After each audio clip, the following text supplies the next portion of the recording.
तेरा वचन मेरे पाँव के लिए दीपक है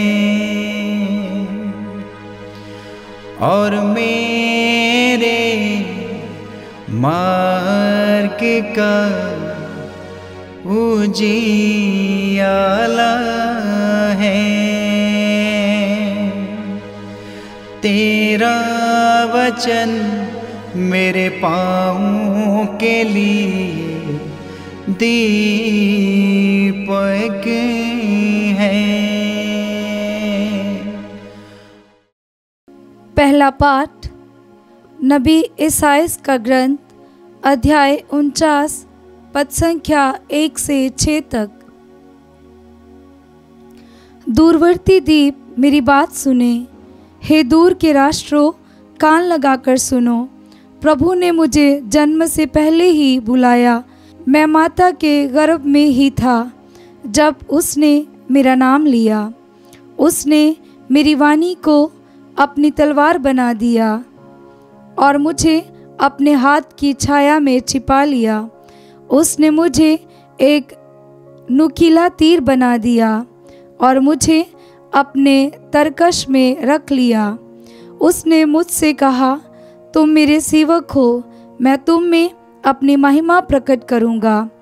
इस प्रकार प्रभु ने मेरा सम्मान किया, मेरा ईश्वर ही मेरा बल है। मैं कहता था, मैंने बेकार ही काम किए हैं, मैंने व्यर्थ ही अपनी शक्ति खर्च की है। प्रभु ही मेरा न्याय करेगा, मेरा पुरस्कार उसी के हाथ में है। परंतु जिसने मुझे माता के गर्भ में से ही अपना सेवक बना लिया है, ताकि मैं याकूब को उसके पास ले चलूं और उसके लिए इज़राइल को इकट्ठा कर लूं, वही प्रभु अब ये कहता है, याकूब के वंशों का उद्धार करने तथा इज़राइल के बचे हुए लोगों को वापस ले आने के लिए ही तुम मेरा सेवक नहीं बना। मैं तुम्हें राष्ट्रों की ज्योति बना दूंगा, जिससे मेरा मुक्ति विधान पृथ्वी के सीमांतों तक फैल जाए। ये प्रभु की वाणी है। ईश्वर को धन्यवाद। भजन अनुवाक्य। मैं तेरा धन्यवाद करता हूँ, मेरा निर्माण अपूर्व है। मैं तेरा धन्यवाद करता हूँ, मेरा निर्माण अपूर्व है। हे प्रभु, तू मेरी था लेता और मुझे जानता है। मैं चाहे लेटूं या बैठ जाऊं, तू जानता है। तू दूर रहते हुए भी मेरे विचार भांप लेता है। मैं चाहे चलूं या लेट जाऊं, तू देखता है। अनुवाक्य। मैं तेरा धन्यवाद करता हूँ, मेरा निर्माण अपूर्व है। तूने मेरे शरीर की सृष्टि की है, तूने मेरी माता के गर्भ में मुझे गढ़ा है। मैं तेरा धन्यवाद करता हूँ, मेरा निर्माण अपूर्व है। तेरे समस्त कार्य अद्भुत हैं। अनुवाक्य। मैं तेरा धन्यवाद करता हूँ, मेरा निर्माण अपूर्व है। तू मुझे भली भांति जानता है, तूने मेरी हड्डियों को बढ़ते देखा है। जब मैं अदृश्य में बन रहा था, जब मैं गर्भ के अंधकार में गढ़ा जा रहा था। अनुवाक्य। मैं तेरा धन्यवाद करता हूँ, मेरा निर्माण अपूर्व है। दूसरा पाठ प्रेरित चरित्र अध्याय 13 पद संख्या 22 से 26 तक। पाठ का मूल संदेश है, यूहन्ना ने मसीह का आगमन घोषित किया।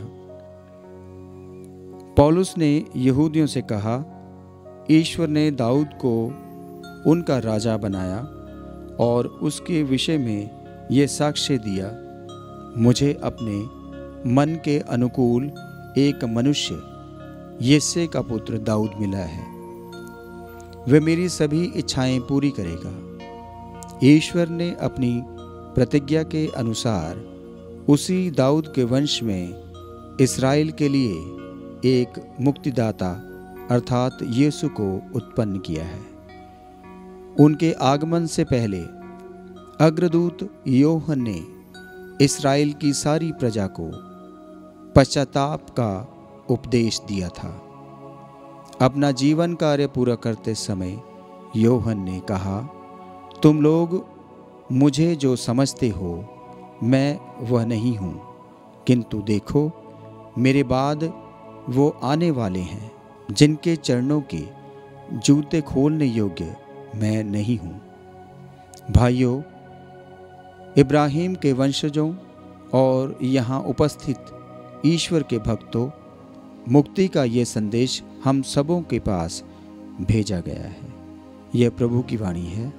ईश्वर को धन्यवाद। जय घोष। हालेलुया। अनुवाक्य। हालेलुया। हे बालक, तू सर्वोच्च ईश्वर का नबी कहलाएगा, क्योंकि तू प्रभु के आगे चलेगा, जिससे तू उसका मार्ग तैयार करे। अनुवाक्य। हालेलुया। संत लूकस के अनुसार पवित्र सुसमाचार अध्याय 1 पद संख्या 57 से 66 और 80। एलिज़ाबेथ के प्रसव का समय पूरा हो गया और उसने एक पुत्र को जन्म दिया। उसके पड़ोसियों और संबंधियों ने सुना कि प्रभु ने उस पर इतनी बड़ी दया की है और उन्होंने उसके साथ आनंद मनाया। 8वें दिन वे बच्चे का खतना करने आए। वे उसका नाम उसके पिता के नाम पर जकरियस रखना चाहते थे, परंतु उसकी माँ ने कहा, जी नहीं, उसका नाम यूहन्ना रखा जाएगा। उन्होंने उससे कहा, तुम्हारे कुटुंब में यह नाम तो किसी का भी नहीं है। तब उन्होंने उसके पिता से इशारे से पूछा कि वह उसका नाम क्या रखना चाहता है। उसने पाटी मंगाकर लिखा, उसका नाम यूहन्ना है। सब अचंभे में पड़ गए। उसे क्षण जकरियस का मुंह और जीभ के बंधन खुल गए और वह ईश्वर की स्तुति करते हुए बोलने लगा। सभी पड़ोसी विस्मित हो गए और यहूदी के पहाड़ी प्रदेश में ये सब बातें चारों ओर फैल गईं। सभी सुनने वाले यह कहकर मन ही मन विचार करने लगे, पता नहीं ये बालक क्या होगा। वास्तव में बालक पर प्रभु का अनुग्रह बना रहा। वह बालक बढ़ता गया और उसकी आत्मिक शक्ति विकसित होती गई। वह इस्राएल के सामने प्रकट होने के दिन तक निर्जन प्रदेश में रहा। यह प्रभु का पवित्र सुसमाचार है। ख्रीस्त की जय।